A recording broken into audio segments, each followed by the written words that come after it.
Hey viewers, welcome to the 10th episode of my Ramjan series and today's special recipe is mutton keema donuts. এই mutton donuts খিনি বনাবৰ কাৰণে মই 200 গ্ৰাম জোখৰ mutton ললো। raw mutton খিনি মই প্ৰথমতে গ্ৰাইন্ড কৰি ললো।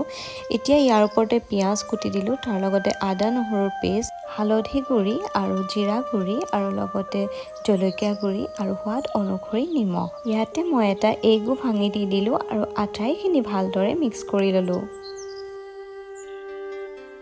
মিক্স কৰি মেলি মই হাতেৰে এটা ডোৰ শেপ দি এনেদৰে মঠিলো। মঠি মেলি যেতিয়া ধুনীয়াকৈ হৈ গ'ল তেতিয়া ইয়াৰ পৰা অলপ অলপকৈ লৈ মই ডোনাটৰ শেপ দিলো। আপোনালোকে নিজৰ মনৰ ইচ্ছাৰে বেলেগো শেপ দিব পাৰে। অলপ অলপকৈ মাংস লৈ মই আটাইখিনি ডোনাটছ বনাই ললো। এয়া আটাইখিনি ডোনাটছ শেপ দিয়া হৈ গ'ল। এতিয়া টাইম হৈছে ইয়াক ফ্ৰাই কৰা। এখন কেৰাহীত তেল অলপমান দিলোঁ আৰু তাতে আটাইখিনি ডোনাটছ দি দিলোঁ।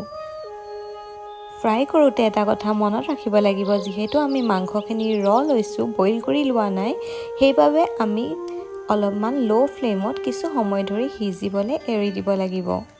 ফ্ৰাই কৰোঁতে বৰ বেছি খৰধৰ কৰি যদি হাই ফ্লেমত ফ্ৰাই কৰোঁ তেতিয়া ভিতৰৰ মাংসখিনি সিজিবলৈ থাকি যাব। এনেকৈ গোল্ডেন ব্ৰাউন নোহোৱা পৰ্যন্ত ধুনীয়াকৈ ফ্ৰাই কৰি থাকিলেই আজিৰ স্পেচিয়েল মাটন কিমা ডোনাটছ ৰেডি হৈ যাব।